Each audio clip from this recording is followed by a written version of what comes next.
Assalamu alaikum, let's explore this Islamic topic together. Hey, so, you know how we were talking about Islamic art the other day? I was thinking more about it. And specifically, the crazy precision of the geom, those intricate patterns, the tessellations. It's seriously mind-blowing. It's not just pretty, there's a deep reason why it's so important in Islamic history and faith. See, in Islam, the depiction of living beings, humans and animals, is discouraged. This isn't a blanket ban across all schools of thought, and there are exceptions and variations in interpretation. But generally speaking, the shifts away from representing the physical world directly. Think about it. If the goal is to express spiritual devotion and the glory of God, why on a literal representation of a human being, which is inherently imperfect and transient? That's where the geom comes in. It's a way to represent the infinite, the unseen, the divine. These intricate patterns, often simple geometric shapes like squares, circles, triangles, and stars, are endlessly repeated and combined to create breathtaking complexity. They almost seem to go on forever, mirroring the vastness and eternity of God. It's like a visual representation of the divine attributes, the perfect sim. The endless repetition, the intricate detail, all pointing towards the boundless nature of the divine. Think of those stunning mosaics in the Alhambra in Spain, or the breathtaking tillwork you see in mosques across the Middle East, North Africa, and even further afield in places like India. Each tiny piece, meticulously crafted, contributes to a larger, awe-inspiring whole. It's not just about the individual element. It's about the harmony and balance of the entire composition. It's a beautiful demonstration of the idea of Tawheed, the oneness of God. The intricate design doesn't represent anything specific in the physical world, but instead, it evokes a sense of wonder and devotion, ing the viewer's attention on the divine. Now, the historical con is also fascinating. These geometric patterns weren't just invented overnight. They developed over centuries, building upon mathematical knowledge passed down from Greek, Roman, and even earlier civilizations.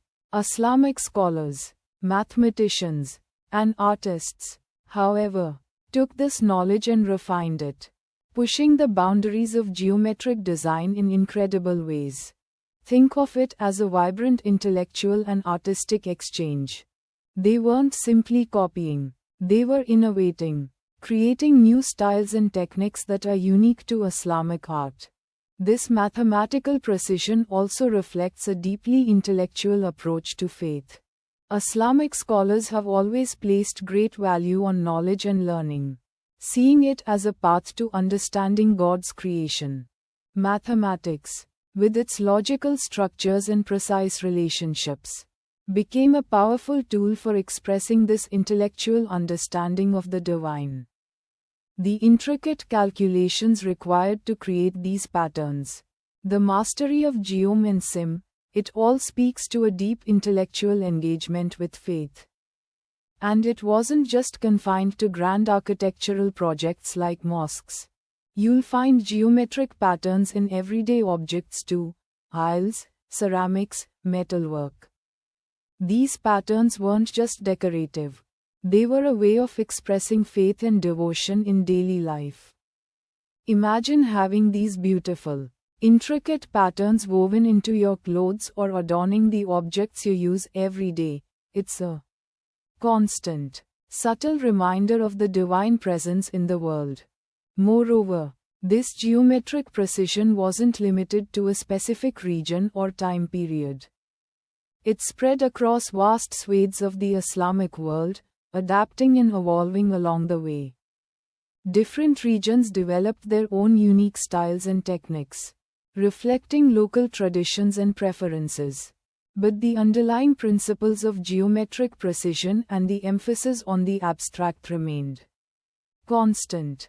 This shows the remarkable interconnectedness of the Islamic world at the time. Artists and ideas flowed across borders, enriching the artistic traditions of different communities. The enduring appeal of Islamic geometric art is, I think, precisely its ability to transcend language and culture. It speaks to a universal human yearning for beauty, harmony, and a connection to something greater than ourselves. It's a powerful testament to human creativity and ingenuity, a visual manifestation of faith, and a profound reflection on the nature of the divine. It's not just pretty patterns. It's a whole universe of meaning, woven into the very fabric of Islamic history and culture.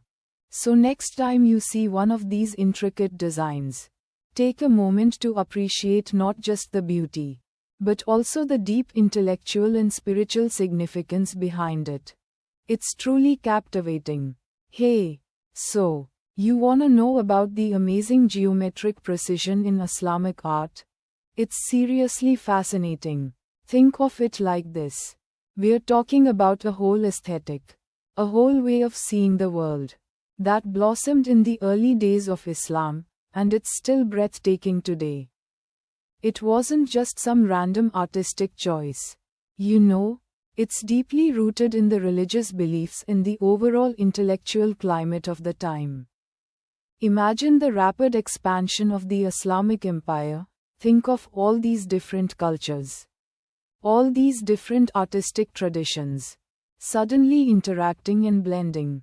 You've got Persia, Byzantium, Egypt, even parts of India. All these incredible artistic heritages coming together. And out of this incredible melting pot comes this stunning, uniquely Islamic style. Now, one of the key things to understand is that Islamic art, especially in its early stages, has a prohibition against depicting living beings. This comes from a deep-seated respect for the oneness of God and a belief that only God can truly create life. So, no realistic depictions of people or animals, unlike a lot of the art coming from the Byzantine or Persian Empire. This limitation, though, didn't stifle creativity, it actually fueled it. It pushed artists to explore other ways of expressing themselves, of expressing their faith, their understanding of the divine. And that's where the geometric precision comes in. Think about it. If you can't depict living things directly, what are you left with? Lines, shapes, patterns. And what could be more perfect to express the infinite, the eternal, the divine than perfectly symmetrical patterns that repeat endlessly? They become a visual representation of the infinite nature of God. So, it wasn't just a stylistic choice. It was a profoundly spiritual one. These intricate geometric designs, the arabesques, the star patterns, the tessellations, they weren't just decorative. They were a way of meditating on the divine, a way of bringing the viewer closer to a sense of spiritual understanding. The early examples are just mind-blowing. Imagine these artisans, many of them anonymous, working with incredibly simple tools, but achieving levels of precision that are still astonishing to mathematicians and artists today. We're talking about meticulously crafted mosaics, stunning calligraphy that itself becomes a geometric form, incredibly detailed woodwork in mosques and palaces. It was a true collaboration between faith, mathematics, and artistic skill, and the mathematics involved. Oh my goodness, these aren't just random patterns. They're incredibly sophisticated geometric principles, often involving complex calculations and the use of advanced mathematical concepts. Think of the repetition, the use of interlocking shapes. It's absolutely breathtaking in its complexity and precision. Many of these patterns are repeating modules, creating a sense of infinity and eternity, perfectly reflecting the Islamic concept of the divine. It's important to remember that this wasn't just confined to the grand mosques. Think about the everyday objects, pottery, tiles, metalwork. These geometric patterns were everywhere. They were incorporated into the very fabric of daily life, reminding people of their faith and the beauty of the divine order. It permeated the whole culture. Consider the Quran, too. The early Islamic world was a powerhouse of intellectual activity. This emphasis on mathematics and geom wasn't limited to art. It was vital in other fields, like astronomy and architecture. So, this artistic tradition wasn't separate from the broader intellectual and scientific achievements of the time, it was an integral part of it. And the beauty of it is, this geometric precision didn't just stop with the early periods. It continued to evolve and adapt over centuries, influencing artistic styles across vast geographical regions. The underlying principles remained the same: the celebration of Sim, the pursuit of perfection, the expression of the divine through abstract forms. So, when you see these intricate geometric patterns in Islamic art, remember it's more than just beautiful decoration. It's a visual manifestation of a profound spiritual belief, a testament to human ingenuity, and a reflection of a rich and complex historical and cultural con. It's a journey into a world where faith, mathematics, and art converged to create something truly awe-inspiring. It's a conversation, a dialogue between the human and the divine, expressed in the language of geom. And it's something that continues to resonate with people around the world even today. Isn't that amazing? Hey, so we were talking about Islamic art, right? And how mind-blowingly precise the geometric patterns are. We touched on the basics. But things get really interesting when you delve deeper. Think of the early stuff as the foundation.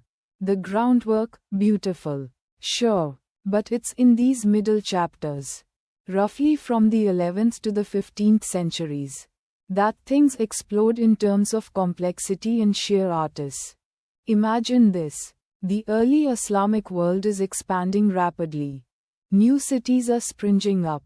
Incredible trade routes are connecting distant lands. And with that comes a massive influx of ideas and techniques. This isn't just about conquering territory. It's about a vibrant intellectual and cultural exchange. And this exchange profoundly impacts Islamic art.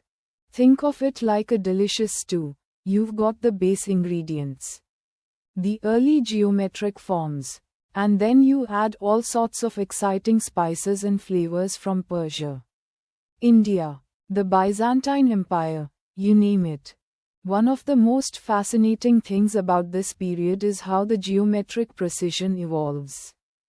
It's not just about making perfect squares and circles anymore.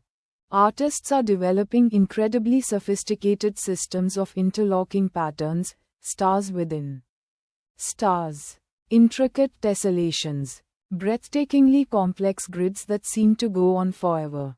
They're not just visually stunning. They're mathematical masterpieces. These weren't created by accident. You know, there's a lot of calculation involved. A deep understanding of geom and algebra. Think of the Alhambra in Granada, Spain. Just incredible. It's not just one pattern repeated endlessly. It's a whole ecosystem of different designs all working together harmoniously, yet each one possessing its own unique beauty.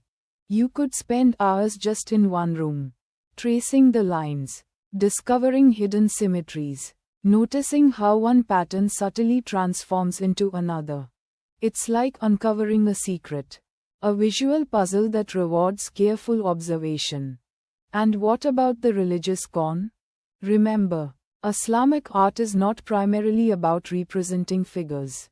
The Quran explicitly discourages the depiction of living beings, especially in religious cons. This isn't a limitation, it's a challenge. It pushes artists to find new ways of expressing spiritual meaning and beauty through abstract forms. Geom, with its inherent order and perfection, becomes the ideal medium. These intricate patterns aren't just decorative. They're a way of reflecting the divine order. The underlying structure of the universe is understood through an Islamic lens. The repetition and symbolize the infinite nature of God, the unwavering consistency of His creation. Each meticulously crafted line, each perfectly placed angle, is a testament to the artist's devotion and skill. A visual prayer, almost. The materials also play a crucial role. Imagine the lustrous colors of the tiles in a Persian mosque, the delicate tracery of a stucco screen, the shimmering gold leaf on a manuscript illumination. The choice of material, the way it's worked, even the colors used, all these contribute to the overall effect, creating a sensory experience that's both breathtaking and deeply spiritual. It's also important to note that this wasn't a single, unified style. Different regions developed their own distinct styles, reflecting their local traditions and influences. The geometric patterns in a mosque in Damascus might be different from those in a madrasa, religious school, in Cairo, but they all share that underlying emphasis on precision, and the pursuit of visual perfection. Consider the role of craftsmanship. This wasn't just about artistic expression. It was a skilled craft, passed down through generations of master artisans. They were highly respected members of society, their skills valued as much as any scholar's knowledge. The creation of these masterpieces involved immense patience, dedication, and a deep understanding of their craft. It was a collaborative effort, often involving teams of artisans working together, each with their own specialized skills.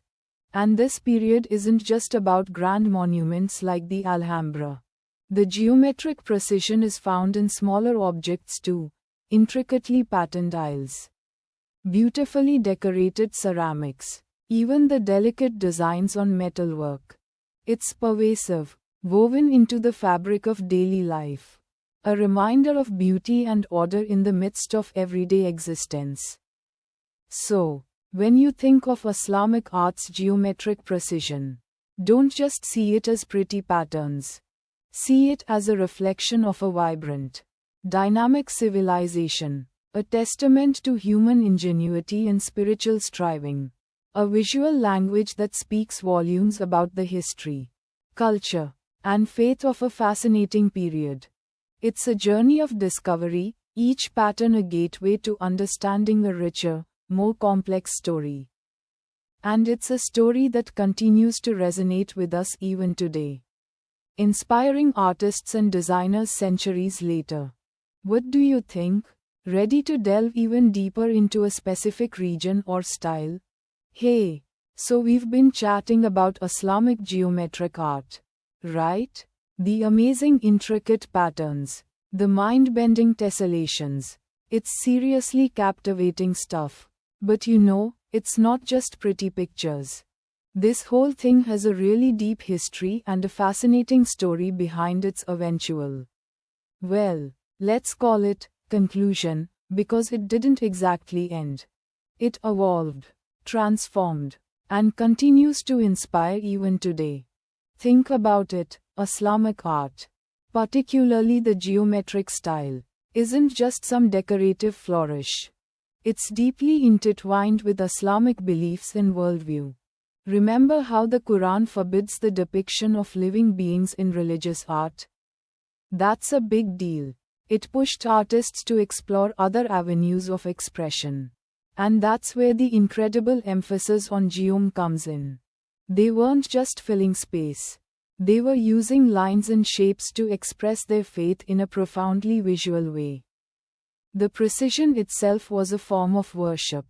The incredible detail, the painstaking accuracy, it reflected the belief in God's perfect order and harmony in the universe. Each perfectly placed line, Each symmetrical arrangement was a reflection of that divine sim. It was a way of showing devotion through skill and dedication, almost like a prayer rendered in shapes and colors. Imagine the countless hours spent creating those unbelievably intricate patterns, each tiny element contributing to the grand whole.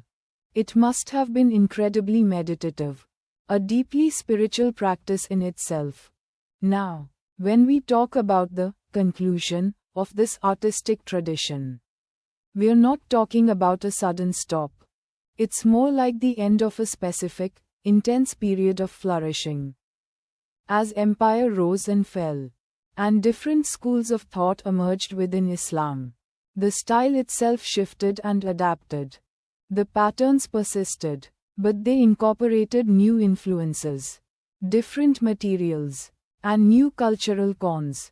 Think about the early examples we talked about, the stunning mosaics of the Alhambra, the mesmerizing girija patterns of the mosques. Those were products of specific historical moments, specific patrons, and specific artistic communities. As those cons changed, so did the art. The Ottoman Empire, for example, brought its own unique aesthetic, integrating geometric patterns into its architecture and decorative arts in new and innovative ways. It wasn't just copying the earlier styles. It was reinterpreting them, building upon them, adding its own cultural layers. The movement of people and ideas also played a huge role. As Islamic culture spread across vast swathes of land, from Spain to India, geometric art traveled with it. It encountered and interacted with other artistic traditions, leading to exciting cross-cultural exchanges. You see echoes of these exchanges in the art itself, a beautiful blend of different influences. Furthermore, the materials themselves played a vital role in shaping the aesthetic. The availability of certain tiles, the techniques used in wood carving, the methods of creating intricate metalwork, all of these factors affected the patterns and overall style. Think of how the delicate intricacies of Persian miniatures contrast with the bold, powerful geom found in Moroccan zellige tillwork. It's the same underlying principle, the emphasis on precision and geometrical harmony, but manifested in vastly different ways. So, the conclusion of Islamic geometric art's specific period of intense development isn't a sharp line in the sand. It's more of a gradual evolution, a branching out into new forms and expressions. The underlying principles, the onsim, the pursuit of perfection, the spiritual significance, those remained central. But the forms changed, the cons changed, and the materials changed. Even today, you can see the legacy of this artistic tradition in contemporary art. Artists continue to draw inspiration from those intricate patterns, incorporating them into their work in innovative and exciting ways. The underlying mathematical principles are still being explored and reinterpreted, pushing the boundaries of design and art. Think about it. The fascination with tessellations, the exploration of sim, the beauty found in repetition, all of these are still relevant today. Islamic geometric art's conclusion wasn't an ending, it was a transformation. It's a living tradition, a testament to the enduring power of creativity and faith, forever inspiring artists and captivating viewers across centuries. It's a story that's far from over. So, what does Islamic art's geometric precision teach Muslims today? That's a really interesting question. And honestly, it's one I've been pondering myself lately. It's more than just pretty patterns. You know, it's a whole philosophy woven into the very fabric, literally, of mosques, palaces, and everyday objects. Think about it. Islamic art, particularly from its golden age, roughly the 8th to the 13th centuries, famously avoids depicting living beings in a realistic way. This wasn't some random artistic choice. It goes back to a deep-seated religious belief. Only God can truly create life. Representing life in art, therefore, could be seen as encroaching on God's domain. So, artists turned to geom. And what a turn it was. Instead of ing on mimicking nature, they embraced abstract designs of incredible complexity and beauty. Think intricate tessellations, those endlessly repeating patterns that seem to go on forever. Think stunning arabesques, the flowing, curvilinear designs that evoke a sense of movement and rhythm. Think stunning star patterns that defy easy comprehension but somehow feel perfectly balanced and harmonious. These weren't just created randomly either. The artists were deeply knowledgeable in mathematics, geom, and often, even astronomy. They understood principles like proportion, and the golden ratio, long before it became trendy in Western art. Creating these patterns demanded incredible precision, a testament to the dedication and skill of the artisans. Imagine the painstaking work of meticulously carving intricate designs into stone or meticulously painting them onto tiles, all with an almost obsessive attention to detail. But what does all this precision mean? What does it teach us today? For one, it's a powerful reminder of the importance of discipline and patience. Creating these artworks required immense dedication, years of apprenticeship, and a profound understanding of the underlying mathematical principles. In our fast-paced, instant gratification world, that lesson feels incredibly valuable. It encourages us to slow down, appreciate and value the result of careful, deliberate work. Secondly, I think it speaks volumes about the importance of seeking perfection, or at least striving for it. While the artists weren't aiming for a literal representation of reality, they sought perfection in the mathematical harmony and visual balance of their creations. This constant striving for excellence reminds us of the importance of always aiming to improve, to refine our skills, and to approach our tasks with the utmost care. Thirdly, and perhaps most importantly, it's a constant visual reminder of the infinite nature of God. The endlessly repeating patterns, the seemingly limitless complexity of the designs, all point towards something beyond our immediate comprehension. It's a visual meditation, a silent prayer expressed through lines and shapes, reflecting the boundless nature of Allah. The intricate detail draws you in, demanding contemplation. You lose yourself in it. And in doing so, you find yourself connecting with something larger than yourself. And finally, think about the communal aspect. Many of these masterpieces were created collaboratively, with generations of artists contributing to the ongoing refinement and development of these artistic traditions. The stunning mosaics in the Alhambra, for instance, were the result of centuries of collective effort. This collaborative spirit emphasizes the importance of shared knowledge and the power of collective creativity, a crucial lesson in a world that often feels isolating and individualistic. So, Islamic art's geometric precision isn't just about pretty pictures. It's a living legacy, a powerful symbol of faith, perseverance, and communal achievement. It's a reminder of the importance of patience, precision, and the constant pursuit of excellence. It's a visual expression of the infinite and the unseen, of both spiritual inspiration and aesthetic delight. And for Muslims today, it's a living testament to the enduring power of faith, expressed through an art form that continues to inspire awe and wonder. It's a potent reminder to seek beauty in the details, and to find the divine in the precise, the structured, and the profoundly beautiful. It's a silent sermon etched in stone, tile, and wood, a message whispered across centuries. What do you think it means? Goodbye, may Allah bless us all.